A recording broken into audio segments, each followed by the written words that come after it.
భక్తి టీవీ ప్రేక్షకులకు నమస్కారం. రుద్రాక్షలు సందేహాలు కార్యక్రమానికి స్వాగతం. మరి ఈనాటి కార్యక్రమంలో భాగంగా మనతో పాటు ఉన్నారు ప్రముఖ రుద్రాక్ష నిపుణులు, వేదగణిత శాస్త్రవేత్త, ఎన్నో జాతీయ అంతర్జాతీయ అవార్డుల గ్రహీత డాక్టర్ పాండురంగారావు గారు. గురుగారితో మాట్లాడదాం, మరి మన సందేహాలు తెలుసుకుందాం. మీరు కూడా గురుగారితో మాట్లాడి మీ సందేహాలు, సమస్యలు తెలుసుకోవాలనుకుంటే స్క్రీన్ మీద కనిపిస్తున్నటువంటి లైవ్ నంబర్స్ కి కాల్ చేయండి. ఓం నమ శివాయ గురుగారు.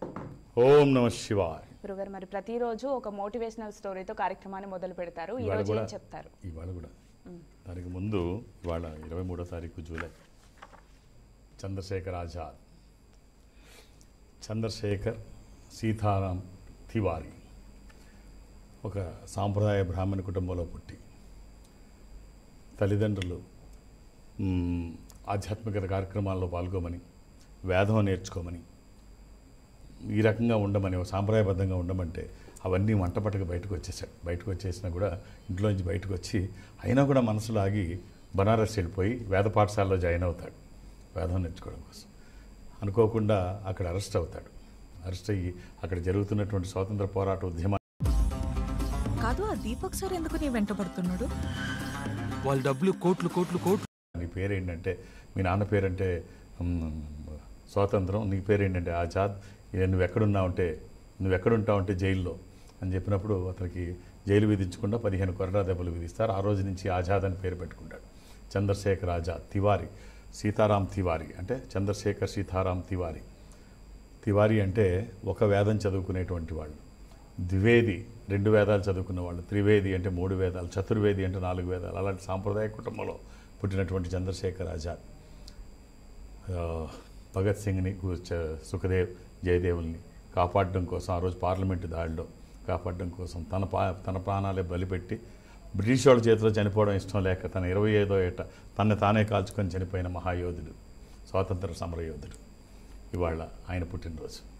సో ఒక్కసారి చంద్రశేఖర్ ఆజాద్ని గుర్తు చేసుకుందాం. అలాగే బాల్ గంగాధర్ తిలక్, ఆయన స్వాతంత్రమే నా జన్మ హక్కు అని చెప్పి, అలాగే గణపతి బప్ప మోరియా అన్న నినాదం ఆయన దగ్గర నుంచి పూనాలో చేసినట్టు గణపతి బప్ప మోరియా అంటే అందరినీ సంఘటితం చేయడం కోసం వినాయకుడిని అక్కడ పెట్టి గణపతి బప్ప మోరియా అని ఉద్యమాన్ని ప్రారంభించినటువంటి మహా స్వాతంత్ర సమరయోధుడు బాల్ గంగాధర్ తిలక్ కూడా ఈరోజు పుట్టినటువంటి వాడిని. సో ఇద్దరికి ఒకసారి నివాళులర్పిస్తూ గుర్తు చేసుకుంటూ అందరి గొప్ప యోధులు ఈరోజు పుట్టినటువంటి రోజు. సో కార్యక్రమంలోకి వెళదాం. ఒక చిన్న కథ ప్రారంభిద్దాం. ఒక పాతకాలం ఒక చేపలు పట్టేవాడు చేపలు పడుతున్నాడు. సముద్రం దగ్గర, నది దగ్గర కూడా చేపలు పడుతున్నాడు. అతనికి అలవాటు ఏమిటంటే 4 సార్లు వల వేయడం అలవాటు. ఆ తర్వాత 4 సార్లు వస్తే వచ్చింది, లేకపోతే లేదు. అంటే టైంకి సరిపోద్ది 4 సార్లు, ఇంక ఎక్కువ వేయడానికి కానీ ఉండదు. ఒక పీరియడ్ ఉంటుంది కదా, ఒకసారికి ఇంత టైం పడుతుంది ఒకసారి. ఇక 4 సార్లు చూస్తాడు, ఎన్ని పడితే అన్ని, పడకపోతే ఇంటికి వెళ్ళిపోతాడు సురుమని. సరే ఒకరోజు అలాగే చేపలు పడుతున్నాడు, పడడానికి వల వేసాడు. మొదటిసారి వేస్తే ఏదో పెద్ద చచ్చిపోయిన చేపడు పడింది. ఇది మనకు పనికిరాదని తీసి అవతల పడేశాడు. రెండోసారి వేసాడు, ఎంటర్ కప్పులు అవన్నీ పడ్డాయి. ఇవి కూడా మనకు పనికిరాని అని చెప్పేసి అది కూడా తీసేస్తాడు. మూడోసారి ఈ గబ్బలు అవి ఇవి పడతాయి. ఎంత టైం వేస్ట్, మొత్తం అయిపోయింది. 4వసారి వేసేటప్పటికి ఒక ఇత్తడి చెంబు ఒకటి వస్తుంది, కూజా లాంటిది. భలే ఉంది, ఒక్క కూజా అమ్ముకుంటే 100 చేపలు వస్తాయి మనకి, 100 చేపలు కర్రీ చేసేవి అని అనుకుంటాడు. అనుకొని చూస్తే దానికి ఏదో గుడ్డ కట్టి ఉంటుంది, పైన బట్ట ఇలా చుట్టేసి ఉంటుంది, దానికి తాడుతో కట్టి ఉంటుంది. ఇదేదో ఉంది, దీంట్లో బంగారు నాణ్యాలు ఉంటే నా దరిద్రం తీరిపోద్ది అని చెప్పి ఆ క్లాత్ని జాగ్రత్తగా తీస్తుంటాడు. తీస్తే తీయంగానే ఒక్కసారే లోపల నుంచి మూత కూడా బయటకు కొట్టి వచ్చేస్తుంది. వచ్చేస్తే ఏమిటా ఇందులో ఏముందని చూస్తాడు, ఏం కనిపించదు, ఏదో పొగ వస్తూ ఉంటుంది. ఆ పొగ అలా వస్తూ వస్తూ వస్తూ పెద్దదైంది. అందులోంచి ఒక పెద్ద భూతం వచ్చింది. భూతం వచ్చి తను చూసి నవ్వుతూ ఉంటుంది. ధ్రువరాజా ఇక్కడే ఉన్నావా అంటే, ఎవరిని పిలుస్తున్నావు నువ్వు అంటే, నేను పల్లెరాజుని, ధ్రువరాజుని కాదు, నువ్వెవరి గురించి ఆలోచిస్తున్నావు అంటే, నువ్వు ఆ రాజువు కాదా, నన్ను బంధించిన అదంతా మంచి ప్రాంతం ఒకప్పుడు. సో నువ్వు తన కాదా అంటే, కాదు, అతను చనిపోయి 1000 ఏళ్ళు అయింది, నువ్వు చెప్తున్న పేరు. నేను ఏదో బెస్తరాజుని, చేపలు పట్టుకునేటువంటి వాడిని, నన్ను బెస్తరాజు అంటారు అంటే, అలాగా అయితే ఇప్పుడు నేను తినేస్తాను, ఆకలేస్తుంది అంటాడు. ఆకలేస్తుంది అంటే, ఇదేంటి నువ్వు చేసే పని ఇదా, నీకు సాయం చేసి మూతలోంచి బయటకు తీసి ఇన్ని సంవత్సరాల నుంచి ఉన్నావు, 1000 ఏళ్ళ నుంచి లోపల ఉన్నావు, బయటకు తీస్తానని తినేస్తానంటావు, ఇది అన్యాయం కాదా అంటే ఏం చేయను, నన్ను ధ్రువరాజు బంధించినప్పుడు అతను వస్తే అతని సంగతి చూద్దాం అనుకున్నాను, కాలక్రమేణా అయిపోయింది కదా, మర్చిపోయాను, ఆకలేస్తుంది, ఎవరు వస్తే వాళ్ళని తిందామని నిర్ణయించుకున్నాను, సరే నువ్వు వచ్చావు, తినక తప్పదు, ఆకలేస్తుంది. ఇది చాలా అన్యాయం, ఇది చాలా అన్యాయం. మరి నాకు ఒక్క సంగతి చెప్పు, ఇది నువ్వు చెప్తున్నదంతా నిజమేనా అంటే నిజమే, నీకేం డౌట్ అని అడుగుతాడు. ఏదో నువ్వు ఎప్పుడో మాకు ఈ కాలం సంగతి తెలియదు, నువ్వు ఎప్పుడో 1000 ఏళ్ల సంగతి చెప్తున్నావు, ఈ అప్పుడు జరిగి ఉండవచ్చు, ఇప్పుడు ఎలా జరుగుతాయి, అప్పుడైనా జరగడానికి అవకాశం ఉందా, నువ్వు అసలు ఇందులోకి ఎలా వెళ్ళావు అంటే చెప్తాడు. నీకు సరే చెప్తాను విను, నన్ను ఈ ధ్రువరాజు అనేటువంటి వాడు బంధించి ఈ సీసాలు వేసి మూత పెట్టి ఇక్కడ పెట్టాడు. అంటే ఈ చిన్న సీసాలు నువ్వు ఈ దీంట్లో ఈ పాత్రలో నువ్వు ఎలా పట్టావు, ఎలా సాధ్యం, నువ్వు చెప్తున్నది ఏది నిజంగా అనిపించట్లేదు నాకు అంటాడు. అంటే సరే అయితే చూపిస్తానని చెప్పేసి లోపలికి వెళ్తాడు. నువ్వు చూడు ఒకసారి అని లోపలికి వెళ్ళిన తర్వాత అంటే లోపలికి వెళ్తాడు. ఇప్పుడు తెలిసిందా నీకు అంటాడు. ఉండు నన్ను సరిగ్గా చూడని దగ్గరికి వస్తాడు, వచ్చి ఆ మూత వేసేస్తాడు. మూత వేస్తే లోపల ఉండిపోతాడు, కొట్టుకుంటాడు, అరుస్తాడు. వస్తే చెప్తాడు, నువ్వు చాలా అన్యాయం, మూత వేసేసావు, మళ్ళీ నన్ను బంధించేసావు, తీయమంటాడు. ఇన్నేళ్లనున్న నీ చెరని నేను విడిపించే ప్రయత్నంలో విడిపించాను నాకు తెలియకుండా, నన్నే తినేద్దామని చూసావు, ఇక తప్పదు, నీ మనసు మారదు, నువ్వు తినడానికి సిద్ధపడిపోయావని నిర్ణయించుకున్న తర్వాత నేను లోపలికి పెట్టే ఆలోచన నేను చేశాను. సో నువ్వు లోపల ఉండడమే కరెక్టు, బయట ఉండడానికి వీల్లేదు. నీలాంటి వాళ్ళు కృతజ్ఞత ఏమాత్రం లేనటువంటి వాళ్ళు, నీలాంటి వాళ్ళు బయట ఉండకూడదు, సమాజానికి వ్యతిరేకం. సో నువ్వు లోపలే ఉండాలంటే సరే తప్పు అయిపోయింది, ఇలాంటి పొరపాటు మళ్ళీ చెయ్యను, బేతాళుడి మీద ఆన నీకు న్యాయం చేస్తాను అని చెప్తాడు. సరే బేతాళుడి మీద ఆన అన్నాడు కదా అని చెప్పి మళ్ళీ క్లాత్ తీస్తాడు. క్లాత్ తీయంగానే ఆ భూతం బయటకు వచ్చి, పొరపాటు అయిపోయింది, నీకు కావాల్సినవన్నీ ఇస్తాను, ధనం మొత్తం వజ్రాలు, ధనం, బంగారం అన్నీ ఇచ్చి తనకు సాయం చేసేందుకు తిని కూడా మోక్షాన్ని పొంది ఆకాశంలోకి వెళ్ళిపోతాడు. ఈ బెస్తరాజు చక్కగా తన కుటుంబాన్ని హ్యాపీగా అన్ని సంపదలతో అప్పుడు దాకా చేపలు పట్టుకునేటువంటి వాడు ఒక్కసారి. సో క్లిష్ట సమయంలో కూడా ఎవరైతే లౌక్యాన్ని ప్రదర్శిస్తారో భయం కాకుండా, మరణ సమయంలో కూడా భయం కాకుండా ఎవరైతే లౌక్యాన్ని ప్రదర్శిస్తారో ఖచ్చితంగా అక్కడ అవకాశాలు ఉంటాయి, లేకపోతే ఆ కష్టానికి బలైపోతారు. సో ఇది చిన్న కథ కావచ్చు. లౌక్యం అన్ని చోట్ల ప్రాణాంతకం అయ్యే సమయంలో కూడా లౌక్యం ఉంటే నిన్ను నువ్వు రక్షింపబడతావు. రక్షింపబడమే కాకుండా ఒక మెరుగైనటువంటి పొజిషన్కి వెళ్తావు. లౌక్యం అవసరం, తెలివితేటలతో పాటు లౌక్యం కూడా అవసరం. చాలా మంచి విషయం చెప్పారు గురువు గారు. కాలర్స్ ఉన్నారు, మాట్లాడదాం. Hello hello hello madam. Hello నమస్తే అండి, మీ పేరు? నా పేరు శ్రీప్రియ మేడం. అమ్మా డేట్ ఆఫ్ బర్త్ చెప్పండి, గురువు గారితో మాట్లాడండి. August 22, 1990 అండి. మా ఓం నమ శివాయ్. నమస్తే సార్. 22 August 1990 sir. 90. ఎవరిదమ్మా ఇది? నాదే సార్, శ్రీప్రియ నాదే సార్. అమ్మా బుధవారం పుట్టినట్టు తెలుసా అమ్మా? బుధవారం పుట్టాను సార్, నైట్ 11 o'clock. ఆ రోజు అది విధియే కూడా, శుద్ధ విధి, అమావాస్య నుంచి 2వ తిథి, అది సింహరాశి. అమ్మా పిల్లలు ఎంతమంది అమ్మా? పాప సార్. సార్ నాది కన్యా రాశి సార్. అంటే అది ఉత్తర పల్గొని నక్షత్రము, మొదటి ఇదైతే సింహరాశి, పాదం మారితే అది కన్యారాశి. పర్వాలేదు, ఏముంది సమయం, ఒక 2 నిమిషాలు అటు ఇటు. పాప వయసు ఎంతమ్మా? 3 years సార్. 3 years సార్ పాపకి ఇప్పుడు. Very good. మీ వారు ఏం చేస్తున్నారమ్మా? మా హస్బెండ్ ట్రాన్స్పోర్ట్ సెక్టర్ లో జాబ్ చేస్తారు సార్. అదే మా పర్సనల్ లైఫ్ సరలేదు, ఆర్థికంగా ఇబ్బందులు సార్. అంటే అతనే సరలేదు, ఏదనుకున్నా ముందుకు పోవట్లా. ట్రాన్స్పోర్ట్లో ఉంటున్నారు ఆయన? అవును సార్. ఏం చదువుకున్నావు అమ్మా నువ్వు? నేను పీజీ చేశాను సార్. పీజీ చేసి ఆధారపడద్దు, చక్కగా పరిస్థితులన్నీ అనుకూలంగా ఉంటాయి. ఒక్క రుద్రాక్ష చెప్తానమ్మా, వీలైతే వేసుకో. సింపుల్గా ఒక 9 ముఖాలు, నవముఖి, ఇది అమ్మవారి స్వరూపం. విజయాలు చేకూర్చి దోషాలు నివారించేటువంటిది. సూత్రాల్లో వేసుకుంటే మధ్యలో కాకుండా ఆ పక్కన కానీ ఈ పక్కన కానీ వేసుకో అమ్మ. శరీరానికి తాకే విధంగా అవకాశం ఉంటే ధరించి చూడు. ఇది వచ్చిన తర్వాత ఒక దైవికమైన సంపద మన జీవితంలోకి వస్తే సమస్యలు అవి దూది పిందల్లాగా తేలిపోయే అవకాశం ఉంటుంది. అవకాశం ఉంటే ధరించే ప్రయత్నం చేయమ్మా. శుభం. మరో కాల్ తీసుకుందాం గురుగారు. హలో హలో నమస్తే అండి, మీ పేరు? నా పేరు భాస్కర్ మేడం. గురుగారితో మాట్లాడండి, డేట్ ఆఫ్ బర్త్ చెప్పండి. డేట్ ఆఫ్ బర్త్ మా అమ్మాయిది మేడం.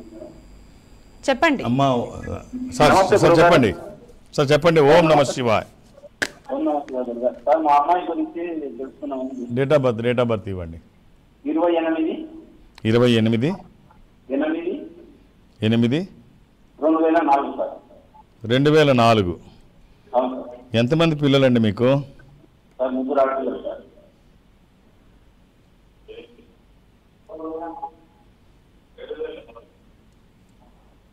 శనివారం పుట్టినట్టు తెలుసు కదండి? సార్ బుధవారం సార్. ఇది శనివారమేనండి. అలాగే ఇది త్రయోదశి శుక్లపక్షము, శుద్ధ త్రయోదశి. ఇది మకర రాశి. ఎవరిది? అబ్బాయిదండి ఇది? అమ్మాయిది సార్. అమ్మాయిది. ఏం చేస్తుంది ఈ అమ్మాయి ఇప్పుడు? BTech study sir. ఎంతమంది పిల్లలు మీకు? 3 ఆడపిల్లలు సార్. వెరీ గుడ్, అదృష్టవంతులు. ఒక్క రుద్రాక్ష చెప్తాను, వీలైతే వేయండి. ఈ అమ్మాయికి మీరు ఇవ్వాల్సిన రుద్రాక్ష త్రయోదశముఖి రుద్రాక్ష కానీ ద్వాదశముఖి రుద్రాక్ష కానీ. త్రయోదశి అది ఇంద్ర రుద్రాక్ష, రూలింగ్ రుద్రాక్ష, కమాండింగ్ రుద్రాక్ష. అనుకున్నది సాధించడానికి, సంకల్పం సిద్ధించడానికి, కోర్కెల సాఫల్యం కోసం, జాతకపరంగా అవసరమైంది కూడా త్రయోదశి. అది కుదరకపోతే ద్వాదశి 12 ముఖాలు. ఇది సూర్యస్వరూపం. ఈ రెండింటిలో ఏదైనా ఒకటి. ఇది వచ్చిన తర్వాత చాలా మార్పులు వస్తాయి. మీ బ్లెస్సింగ్స్, వాళ్ళ ప్రయత్నము, ఈశ్వరానుగ్రహము అన్నీ బాగుంటాయి. ఏది వీలైతే అది వేయండి, అలా అని ఏది పడితే అది వేయకండి. దురదృష్టం రుద్రాక్షల్లో 100కి 99 నకిలీయే ఉంటాయి. ఒక్కటైనా మంచిది వేయగలిగితే ఆ ఫలితం చాలా బాగుంటుంది. All the best. గురుగారు, ఇందాక వస్తున్నప్పుడు మీరు ఏవో తీసుకురావడం చూశాను. అంటే శ్రావణ మాసం కాబట్టి ఏమన్నా ఆఫర్ నడవబోతుందా? ఆఫర్ ఏం కాదు కానమ్మా,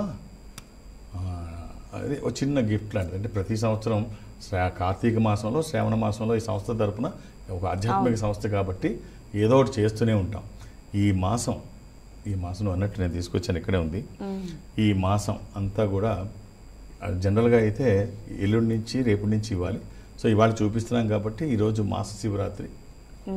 ఈ రోజు నుంచే ఈ శ్రావణ మాసం అంతా, శ్రావణ మాసం ఈశ్వరుడికి సంబంధించింది. ఈ మాసంలో అంతా సతీదేవిని తెచ్చుకోవడం ఈ రోజే, అలాగే సముద్ర మదనం చిలకరించడం ఈ రోజే, అన్నీ ఈశ్వరుడికి సంబంధించింది. అందుకనే ఉత్తర భారతదేశం అంతా శివాలయాలన్నీ ఓరెత్తిపోతుంటాయి. ఇప్పుడు ఈ ప్యాకెట్ అంటే అమ్మవారు, కొల్హాపూర్ అమ్మవారు ఫోటో ఒకటి, తర్వాత ఇందులో వస్త్రం ఒకటి, 3 రుద్రాక్షలు, గంగాజలం మన వాళ్ళు క్లియర్గా చూపిస్తారు. ఇప్పుడు ఈ గంగాజలం ఇవన్నీ కలిపిన ఒక ప్యాకెట్టు భారతదేశ వ్యాప్తంగా ఈ సంస్థ ఎక్కడెక్కడుందో అన్ని చోట్ల ఇది ఉచితంగా అందజేస్తారు. మీరు ఏం తీసుకున్నా, ఏ చిన్న ఐటెం తీసుకున్నా సంబంధం లేదు. భారతదేశ వ్యాప్తంగా ఈ రుద్రాక్షలు 3 పూజలు పెట్టుకునేవి. ఈ రుద్రాక్షల గొప్పతనం ఏంటంటేనమ్మా, ఎన్నో సంవత్సరాలుగా ఇవి పూజలో ఉన్నాయి. ఇప్పుడు ఈ శ్రావణ మాసానికి ఇవి తీయడం జరిగింది. అంతకు ముందు ఒక్కసారి ఇచ్చాం కార్తీక మాసంలో ఈ 3 రుద్రాక్షలు. అంటే ఈ మహన్యాసం, ఏకాదశ రుద్రాభిషేకం, శాస్త్రలింగార్చనలో ఇవి పాల్గొన్న ఈ అభిషేకించబడినటువంటి ఈ రుద్రాక్షలు 27 లక్షల రుద్రాక్షలు ఒకసారి ఇలా అభిషేకించిన ఈ రుద్రాక్షలు ఎంతోమంది వేద పండితులతో అభిషేకించబడినవి. ఈ రుద్రాక్షలు ఇప్పుడు మూడు రుద్రాక్షలు చెప్పిన ఒక్కో ప్యాకెట్లో ఈ 27 లక్షల రుద్రాక్షలు ఇప్పుడు ఉపయోగిస్తున్నాం. ఇవి చక్కగా భారతదేశం అంతా ప్రతి వాళ్ళకి ఇవి పూజలో పెట్టడానికి, ఆ ఇల్లంతా ఒక పాజిటివ్ వైబ్స్ ఉంటాయి. ఈ శ్రావణ మాసంలో శివాభిషేకం చేయండి. లక్ష్మీ అమ్మవారు మీ దగ్గర ఉంటుంది. ఈశ్వరుడు ఐశ్వర్యాధిపతి, ఈశ్వరుడు గ్రహాలకి అధిపతి. సో అందుకనే మీకు ఒక చిత్రపటం కూడా ఐశ్వర్యేశ్వరన్, అది కానీ కొల్హాపూర్ అమ్మవారు, లక్ష్మీ అమ్మవారు, ఈ రెండిట్లో ఏదో ఒకటి ఫోటో మీ దాంట్లో వస్తుంది. ఆ 2 మా వాళ్ళు చక్కగా చూపిస్తారు. మన వాళ్ళు అవకాశం ఉంటే చూపిస్తారు, లేకపోతే మళ్ళీ ఎపిసోడ్లో మనం చూపిద్దాం. ఈ ప్యాక్ మొత్తం ఇస్తారు. అందులో గంగాజలం అంటే జనరల్గా ఎలా అంటే మేము కూడా అదే చేసాం. పెద్ద పాత్ర తీసుకురావడం, ఎక్కువ నీళ్ళల్లో కలపడం, కలిపి వాటిని ఇది చేయడం. ఈసారి అవకాశం కుదిరింది, స్వచ్ఛమైన గంగాజలం తీసుకురావడం జరిగింది. అది ప్యూర్, ఆ పాత్రలో ఎంత ఉందో అది, అందులో ఏం మిక్స్ కాకుండా యథాతథంగా గంగాజలం ఈ మాసంలో ఉంటే మంచిది అని, శ్రావణ మాసంలో ఉంటే మంచిదని ఈ 3 రుద్రాక్షలు, గంగాజలం, అమ్మవారి వస్త్రం, ఈ ఫోటో ఖచ్చితంగా భారతదేశం మొత్తంగా మీరు ఎక్కడికి వెళ్ళినా ఈ సంస్థలో ఇది ఉచితంగా అందజేస్తారు. మీరు ఏం తీసుకున్నా ఈ మాసాంతం వరకు ఇది మీ ఇంట్లో ఉంటే ఒక దైవికమైన సంపద వచ్చినట్టే. శుభం. చాలా మంచి ఆఫర్ గురుగారు, నిజంగా. కాలర్ ఉన్నారు, మాట్లాడదాం. హలో హలో, నమస్తే అండి, మీ పేరు? నమస్తే అండి. లక్ష్మి. లక్ష్మి గారు, డేట్ ఆఫ్ బర్త్ చెప్పండి, గురుగారితో మాట్లాడండి. అమ్మా ఓం నమ శివాయ్. ఓం నమస్తే అండి. ఏమిటమ్మా? 30 ఏమిటది? 30 8 8 ఇప్పుడు ఏమిటి? 6వ తరగతా? 6వ తరగతి అమ్మా? 6th class sir. 6th class. 5 పూర్తి చేసుకొని 5 పూర్తి. ఏంటి విషయం? ఎలా చదువుతున్నాడు అబ్బాయి? అమ్మాయి సార్. అమ్మాయి ఎలా చదువుతోంది? చదువుతుంది సార్, మర్చిపోతుంది. ఈ చిన్న పిల్లలు ఏముంటుందమ్మా, మర్చిపోవడం ఏముండదు, కానీ వాళ్ళని ప్రోత్సహించండి. బాగా చదువుతున్నావు అని చెప్పండి. ఏం మర్చిపోయినా బాగా చదువుతున్నావు, వెరీ గుడ్ అలా చెప్తూ ఉండండి. వాళ్ళు కోరుకునేది ఎప్రిషియేషన్. పిల్లలు మీరు ఏం చేసినా భుజం తట్టండి, ఇంకా మంచి మంచి పనులు చేస్తుంటారు. అంతేగాని వాళ్ళని కించపరచడమో, వాళ్ళని పక్కాలతో కంపేర్ చేయడమో, నీకు రాదు, బుద్ధి లేదు, ఇలాంటి మాటలు ఏం మాట్లాడకండి. అమ్మ ఒక్క రుద్రాక్ష చెప్తాను, వీలైతే వేయండి. ఒక దైవికమైన సంపద. చదువుల కోసము, చదివింది గుర్తుండడం కోసం, చదివింది వంటబట్టడం కోసం, వంటబట్టింది ప్రదర్శించడం కోసం. అష్టమికి రుద్రాక్ష, ఇది గణపతి స్వరూపము. విఘ్నాలు లేకుండా ముందుకు వెళ్ళడానికి, నిర్విఘ్నంగా అన్ని పనులు చేసుకోవడానికి, కెరీర్ కోసము, ఎడ్యుకేషన్ కోసము, ఇది వాక్కుకి సంబంధించి, నాలెడ్జ్కి సంబంధించి ఈ ఒక్క రుద్రాక్ష ఎప్పుడూ వేసించండి. ఒక రక్షణ కవచంగా ఉంటుంది. ఇది కుదరకపోతే 3 ముఖాల అగ్ని స్వరూపము. ఈ రెండిట్లో ఏదైనా వేయవచ్చు. ఆల్ ది బెస్ట్ అమ్మా. గురుగారు, మీ క్యాంపుల గురించి ఎప్పుడు ఎక్కడ అవైలబుల్గా ఉంటారో తెలియజేస్తారు. సో జనరల్గా ఇప్పుడు శ్రావణ మాసం ఎంటర్ అయిపోయాం. ఇప్పుడు ఎక్కడికి వెళ్ళడం ఇబ్బందే, కానీ సో ముందు అనుకున్నట్టుగా వెళ్తా అనుకున్నాం కాబట్టి విశాఖపట్నం తప్పదు. విశాఖపట్నం రేపే, విశాఖపట్నంలో రేపు ఉంటాను. రేపు ఒక్కరోజు విశాఖపట్నంలో ఉంటాను. అది మధ్యాహ్నం వరకే ఉంటాను. శ్రావణ మాసం ఎంటర్ అయిపోయింది రేపటితో. సో జనరల్గా ఈ టైంలో ఉండడం కష్టమే, కానీ ముందు అనుకున్నాం కాబట్టి వెళ్ళక తప్పదు. గురువారం నాడు మధ్యాహ్నం 1:30 మ్యాక్సిమం. జనరల్ 1 గంట వరకే ఉంటాను, మ్యాక్సిమం 1:30 వరకు నేను అక్కడ ఉంటాను. అర్థం చేసుకొని సహకరించండి. 2-3 పేర్లు నమోదు చేయించకండి, ఒక్కొక్క పేరే నమోదు చేయించండి. 1:30 వరకే నేను అక్కడ అందుబాటులో ఉంటాను. అలాగే హైదరాబాద్లో నన్ను కలవడానికి ఎలాంటి అపాయింట్మెంట్స్, ఏమీ రికమెండేషన్స్ ఏం అవసరం లేదు. నేను ఉన్నప్పుడు వస్తే చూసేస్తాను. దూర ప్రాంతాల నుంచి కూడా ఇక్కడ వరకు రావక్కర్లేదు. సో అక్కడికి మీరు వెళితే వాళ్ళతో మాట్లాడిస్తారు. All the best. గురుగారు, ఇక చాలా మందిని మనం చూస్తూ ఉంటాం, అందరూ మా వాళ్ళే అనుకుంటారు, అంటే ఓన్ చేసేసుకుంటూ ఉంటారు. అయితే చాలా మంచి విషయం అయినప్పటికీ కూడా కొన్నిసార్లు ఇది బాధనిస్తుంది కదా. అంటే ఇప్పుడు కూడా మన సీక్రెట్స్ ఎప్పుడు ఎదురువాళ్ళకి చెప్పకూడదు. చాణక్యుడు చాలా బలంగా చెప్తాడు. 5 విషయాలు ఎప్పుడు ఎవరికి చెప్పకూడదంటే అన్ని తర్వాత మనం మాట్లాడదాం, కానీ చాలా లెంగ్దీ. చాణక్యుడు చెప్పింది చాలా గొప్ప విషయాలు అయినప్పటికీ చాలా లెంగ్దీగా ఉంటుంది. సో మన బలహీనతలు కానీ, మన ఔన్నత్యం కానీ, మన సీక్రెట్స్ కానీ, వ్యాపారం సంబంధించింది కానీ, ఇవన్నీ కూడా ఎవరితో షేర్ చేసుకోకూడదు. చాలా ప్రమాదం అది. మనం ఏదో ఆనందంలో ఉన్నప్పుడు అందరూ మనవాళ్ళే, మన చుట్టుపక్కల ఉన్న వాళ్ళందరూ మనవాళ్ళే అనుకుంటాం, కానీ అది ఒక్కొక్కసారి చాలా ప్రమాదం అవుతుంది. అప్పుడే పుట్టిన దోమ పిల్ల గాల్లో ఎగురుతుందంట. ఎగిరిలా తిరిగి వచ్చినప్పుడు తల్లి అడిగింది, మొట్టమొదటిసారి బయటికి వెళ్ళావు, నీ విహారం ఎలా ఉంది అని పిల్లని అడిగితే, చాలా అద్భుతంగా ఉందమ్మా, మామూలుగా లేదు. నేను బయటికి వెళుతుంటే అందరూ నన్ను చప్పట్లు కొట్టి ఆహ్వానించారు, చాలా హ్యాపీగా అనిపించింది నాకు. అంటే పిచ్చమొహమా, అవి చప్పట్లు కాదే, నిన్ను చంపడానికి చేసే ప్రయత్నం. ఎంత చప్పట్లు ఎక్కువ మోగితే అంత ప్రమాదంలో నువ్వు ఉన్నానో అర్థం చేసుకో. అవి చప్పట్లు కాదు, నిన్ను చంపే ప్రయత్నం. సో చాలామంది ఏమనుకో, ఎప్పుడు కూడా శత్రువు చేతిలో చొరకత్తులు పెట్టుకొని తిరగరు. చిరునవ్వుతో కూడా మన ముందు శత్రువు ఉండవచ్చు. మనం వాళ్ళు చెవి పెట్టారు కదా అని చెప్పడం మొదలు పెడితే మనం చెప్పి ఇంకొక చెవిలో చెప్పే ప్రమాదం కూడా లేకపోలేదు. మన బలహీనత ఎదర వాళ్ళకి బలాలుగా మారడానికి కారణం మీరు చెప్పే విషయాలే. అవి ఎప్పుడు మీ పెదవి దాటిందా ప్రమాదానికి మీరు దగ్గర అవుతున్నారని అర్థం. పూర్వకాలంలో సినిమాలో చూపించినట్టు విధంగా సినిమాలో రౌడీ దొంగోడు అనగానే ఒక పెద్ద బెల్టోటు కట్టుకొని, గళ్ళలుంగి కట్టుకొని, మీసాలు ఇలా తిప్పుకొని, ఇక్కడ కంటి దగ్గర ఇలా ఘాటు పెట్టుకొని, సురుపుడికాయ పెట్టుకొని, బొడ్లో చొరకెత్తి పెట్టుకొని, అలా ఉండవు. ఇప్పుడు చక్కగా సూటు బూటు వేసుకొని క్రైమ్ చేసేవాళ్ళు సూటు బూటు వేసుకొని, టై కట్టుకొని, చిరునవ్వుతో మన పక్కన ఎప్పుడు ఎవరుంటారో తెలియని పరిస్థితిలో ఆ సమాజంలో మనం ఉన్నాం. జాగ్రత్తగా ఉండకపోతే చాలా ప్రమాదం. అందరూ మనవాళ్ళు అనుకుంటే నిజమైన కష్టంలో ఎవరైతే ఉంటారో వాళ్ళు, అంటే కష్టం వచ్చినప్పుడు మాత్రమే ఎవరో నీ వాళ్ళు తెలుసుకోవడానికి అవకాశం ఉంటుంది. లేకపోతే నీ బలహీనతలు ఎదరవాళ్ళకి బలాలుగా అస్త్రాలుగా మారే ప్రమాదం ఉంది, జాగ్రత్త. కాల్ తీసుకుందాం గురుగారు. హలో హలో, నమస్తే అండి, మీ పేరు? అఖిల్ అండి. అఖిల్ గారు, డేట్ ఆఫ్ బర్త్ చెప్పండి, గురుగారితో మాట్లాడండి. 6 జూలై 2007 అండి. అఖిల్ గారు 2007. అఖిల్ 2007 అవును గురు. జూలై. డేట్ ఎంతమ్మా?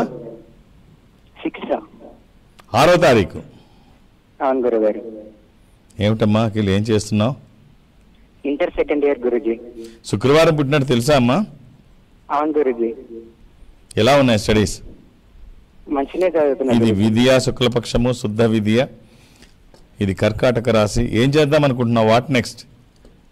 మీనరాశి అన్నారు గురుజీ. ఇది కర్కాటక రాశి, ఆశ్లేష నక్షత్రము. ఒకవేళ నువ్వు మధ్యాహ్నం 2 తర్వాత పుట్టి ఉంటే అది మఖా నక్షత్రము, సింహరాశి. ఓకే గురుజీ. ఏం చేద్దాం అనుకుంటున్నావు తర్వాత? బిఏ తీసుకొని స్టెనోగ్రఫీ చేద్దాం అనుకుంటున్నాను గురుజీ. ఏమ్మా? స్టెనోగ్రఫీ. స్టెనోగ్రఫీ. అవును గురుజీ. చాలా పాతది ఎంచుకున్నావు. Very good. ఇంకేం చేద్దామని? అంటే స్టెనోగ్రఫీలోనే అలాగే జాబ్ చేద్దాం అనుకుంటున్నాను గురుజీ. స్టెనోగ్రఫీలోనే జాబ్ కొడదాం అనుకుంటున్నాను. అర్థం కాలేదు. అందులోనే జాబ్ అందులోనే జాబా? Very good, very good, right. పెద్ద పెద్ద వాళ్ళతో పరిచయాలు ఉంటాయి అప్పుడు. చుట్టూ అంతా పెద్దవాళ్ళే ఉంటారు. Very good. ఒక రుద్రాక్ష చెప్తాను, అవకాశం ఉంటే ధరించే ప్రయత్నం. ఒక ద్వాదశముఖి రుద్రాక్ష, 12 ముఖములు కలిగిన ఈ రుద్రాక్ష ద్వాదశ ఆదిత్య స్వరూపం, అంటే సూర్య స్వరూపము. ఉన్నతమైన స్థితి కోసము, అనారోగ్య సమస్యలు లేకుండా బ్రైట్ ఫ్యూచర్ కోసము. ఇది కుదరకపోతే అష్టముఖి, గణపతి స్వరూపము. ఈ రెండిట్లో ఏదైనా ఒక్కటి చాలు. శరీరానికి తాకే విధంగా వేసుకుంటే చాలా బాగుంటుంది. మనం చేస్తున్న ప్రయత్నానికి ఒక దైవికమైనటువంటి సహకారం ఉంటే అద్భుతం. All the best. మరో కాల్ తీసుకుందాం గురుగారు. హలో హలో, నమస్తే అండి, మీ పేరు? రవితేజ. గురుగారితో మాట్లాడండి, డేట్ ఆఫ్ బర్త్ చెప్పండి. Hello hello. 17/6/1997 అండి. 17/6/97. 97 అండి. ఉదయం 5:45. ఎక్కడి నుంచి మాట్లాడుతున్నారు? అమలాపురం నుంచి అమలాపురం. సరే, అదే మంగళవారం పుట్టినట్టు తెలుసా? తెలుసు సార్.